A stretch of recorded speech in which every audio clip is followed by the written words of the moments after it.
स्वागत है सभी का। आज हम कक्षा 8 के वसंत पुस्तक के भगवान के डाकिए वाला पाठ के प्रश्नोत्तर देखेंगे। आइए शुरू करते हैं। पहला प्रश्न है, कवि ने पक्षी और बादल को भगवान के डाकिए क्यों बताया है, स्पष्ट कीजिए। कवि ने पक्षी और बादल को भगवान के डाकिए इसलिए कहा है क्योंकि जिस प्रकार डाकिए संदेश लाने का काम करते हैं, उसी प्रकार पक्षी और बादल भगवान का संदेश हम तक पहुंचाते हैं। उनके लाए संदेश हम भले ही न समझ पाएँ, पर पेड़ पौधे, पानी और नदियाँ और पहाड़ उसे भली प्रकार समझ लेते हैं। तो मनुष्य भले ही न समझ पाए, लेकिन पेड़ पौधे, पानी और पहाड़ और नदियाँ इत्यादि उसको आसानी से समझ जाती हैं। पक्षी और बादल द्वारा लाई गई चिट्ठियों को कौन कौन पढ़ पाते हैं, सोच कर लिखिए। तो पक्षी और बादल द्वारा लाई गई चिट्ठियों को प्राकृतिक उपादान, पेड़ पौधे, प्राकृतिक चीज़ें यानी कि पेड़ पौधे, पानी और पहाड़ पढ़ पाते हैं। हम मनुष्य नहीं समझ पाते हैं, लेकिन पेड़ पौधे पानी, पहाड़ इत्यादि सब उनके जो प्रेम, एकता और सद्भाव का जो संदेश होता है उसको समझ जाते हैं।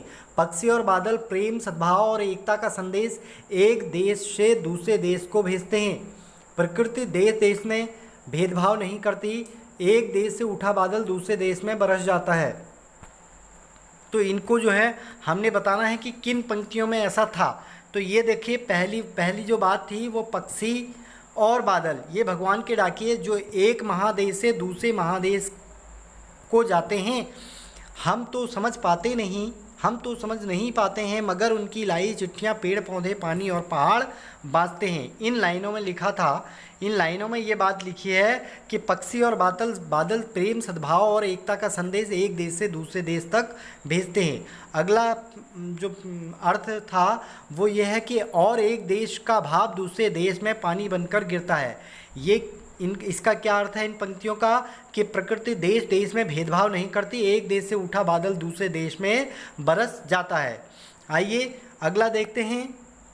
प्रश्न नंबर 4, पक्षी और बादल की चिट्ठियों में पेड़ पौधे, पानी और पहाड़ क्या पढ़ पाते हैं। पक्षी और बादल की चिट्ठियों में कवि का कहना है कि पक्षी और बादल भगवान के डाकिए हैं। जिस प्रकार डाकिए संदेश लाने का काम करते हैं, उसी प्रकार पक्षी और बादल भगवान के का संदेश लाने का काम करते हैं। पक्षी और बादल की चिट्ठियों में पेड़ पौधे, पानी और पहाड़ भगवान के भेजे एकता और सद्भावना के संदेश को पढ़ पाते हैं। इस पर अमल करते हुए नदियाँ समान भाव से सभी लोगों के लिए अपने पानी को बांटती हैं। पहाड़ भी समान रूप से सबके लिए खड़ा होता है। पेड़ पौधे समान भाव से सब अपने फल फूल सुगंध को बांटते हैं, कभी भेदभाव नहीं करते हैं। तो उनका जो संदेश है प्रेम, सद्भाव का और एकता का और सबको समान रूप से समान मानने का वो भाव है, वो पहाड़ भी उसको समान रूप से, नदियाँ भी उसको समान रूप से और पहाड़ भी समान रूप से और जो है पेड़ पौधे भी उसको, सभी जो है उसको समझकर उसका अमल करते हैं। अगला प्रश्न है, एक देश की धरती दूसरे देश को सुगंध भेजती है, कथन का भाव स्पष्ट कीजिए। ये जो पंक्ति है इसका अर्थ बताना है या भावार्थ बताना है। एक देश की धरती दूसरे देश को सुगंध भेजती है। एक देश की धरती दूसरे देश को सुगंध भेजती है। कथन का भाव यह है कि एक देश की धरती पक्षियों के माध्यम से अपनी सुगंध व प्यार में दूसरे देश को प्रेम, एकता, समानता और सद्भावना का संदेश भेजती है। तो एक देश से दूसरे देश में प्रेम का, एकता का, सद्भावना का और समानता का संदेश भेजती है। धरती अपनी भूमि में उगने वाले फूलों की सुगंध में को हवा के माध्यम से या पानी को बादलों के रूप में भेजती है। तो हवा में उड़ते हुए पक्षियों के पंखों पर प्रेम, प्यार की सुगंध तैरकर दूसरे देश तक पहुंच जाती है। अगला प्रश्न है, पक्षियों और बादल की चिट्ठियों के आदान प्रदान को आप किस दृष्टि से देख सकते हैं। जो पक्षी और बादल हैं वो आपस में चिट्ठियों का आदान प्रदान करते हैं। बादल पक्षियों को, पक्षी बादलों को अपनी बात बताते हैं।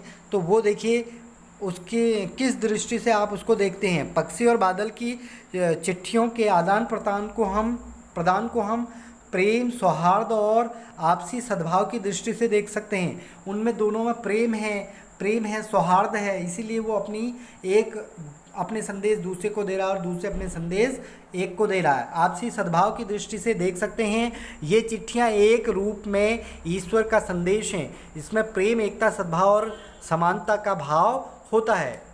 अगला प्रश्न है, आज विश्व में कहीं भी संवाद भेजने और पाने का एक बड़ा साधन इंटरनेट है। पक्षी और बादल की चिट्ठियों की तुलना इंटरनेट से करते हुए 10 पंक्तियां लिखिए। देखिए आज क्या है, संवाद भेजने और पाने में बड़ा अंतर आ गया है। तो आज का साधन जो है इंटरनेट है। एक क्लिक के साथ ही आपके संदेश संवाद पहुंच जाते हैं। तो पक्षी और बादल की चिट्ठियों की तुलना इंटरनेट से करते हुए 10 पंक्तियां लिखनी है। आइए देखते हैं। पक्षी और बादल प्रकृति के अनुसार काम करते हैं, किंतु इंटरनेट मनुष्य के अनुसार काम करता है। बादल का कार्य प्रकृति प्रेमी को प्रभावित करता है, परंतु किंतु इंटरनेट विज्ञान प्रेमी को प्रभावित करता है। पक्षी और बादल का कार्य धीमी गति से होता है, किंतु इंटरनेट का कार्य तीव्र गति से होता है। इंटरनेट एक व्यक्ति से दूसरे व्यक्ति तक बात पहुंचाने का ही सरल और तेज माध्यम है। इसके द्वारा हम किसी की व्यक्तिगत राय भी जान सकते हैं, किंतु पक्षी और बादल की चिट्ठियाँ हमें भगवान का संदेश देती हैं। ये दोनों बिना भेदभाव के सारी दुनिया में प्रेम और एकता का संदेश देते हैं। हमें भी इंटरनेट के माध्यम से विश्व के प्रेम और एकता का, भाईचारा का संदेश फैलाना चाहिए। तो ये सारे वाक्य आपने बनाने हैं अपने मन से। 10 पंक्तियाँ लिख देनी हैं कि इंटरनेट में और इसमें क्या अंतर है। तो इंटरनेट जो है फास्ट है, वो मनुष्य की बात मनुष्य तक पहुंचाता है, जबकि पेड़ पौधे, प्रकृति, पक्षी, बादल इत्यादि जो है वो भगवान का संदेश लाते हैं। और इनके जो इंटरनेट का संदेश है उसको कोई भी पढ़ पाता है, लेकिन जो भगवान का संदेश है उसको केवल पेड़ पौधे,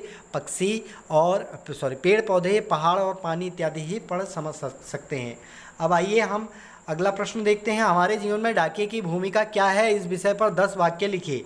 डाकिया, आप सभी जानते होंगे, डाकिया पोस्टमैन जिसको कहते हैं, पोस्टमैन।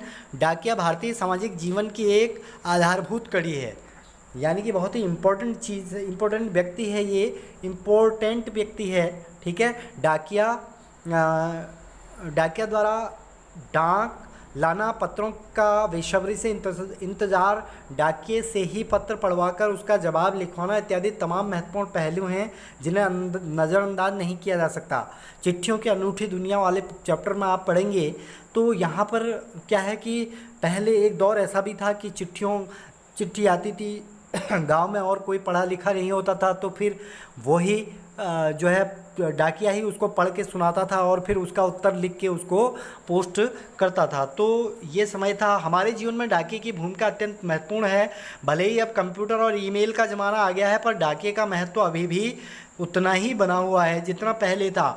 अन्य कई देशों में होम टू होम डिलीवरी को ख़त्म करने की तरफ कदम बढ़ाते हैं या उसे सुविधा शुल्क से जोड़ दिया जाता है। वहीं भारतीय डाकिया आज भी सुबह से शाम तक चलता ही रहता है। डाकिया यानी पोस्टमैन कम वेतन पाकर भी अपना काम अत्यंत परिश्रम और लगन के साथ संपन्न करता है। गर्मी, सर्दी और बरसात का सामना करते हुए वो समाज की सेवा करता है। भारतीय डाक प्रणाली की गुडविल बनाने में उसका सर्वाधिक योगदान माना जाता है। तो ये महत्वपूर्ण पंक्तियाँ उसके बारे में थी। वह क्या करता है, डोर टू डोर घूमता है और अभी भी जो है अपने काम करता है, चिट्ठियाँ पत्र इत्यादि बांटता है, जो ऑफिशियल डाकें वगैरह होती हैं उनको पहुंचाता है और बिना धूप और घाम, पत्थर, पानी इत्यादि को जो है देखते हुए वो अपने काम को संपूर्ण करता है। और इसके साथ साथ वो हमें ये भी संदेश देता है कि अपना काम जो है चाहे कैसी भी परिस्थिति आ जाए उसको डिले नहीं करना है, लेट नहीं करना है, करते रहना है। और जिस प्रकार आपको मैं बताना चाहता हूँ कि हमने पढ़ते रहना है, रोकना नहीं है, वीडियो को पूरा देखना है और स्कूल से होमवर्क वगैरह जो मिलता है उसको पूरा करना है। आप सभी का धन्यवाद। अगर पसंद आया हो तो लाइक, शेयर और सब्सक्राइब करना न भूलें। आपका धन्यवाद।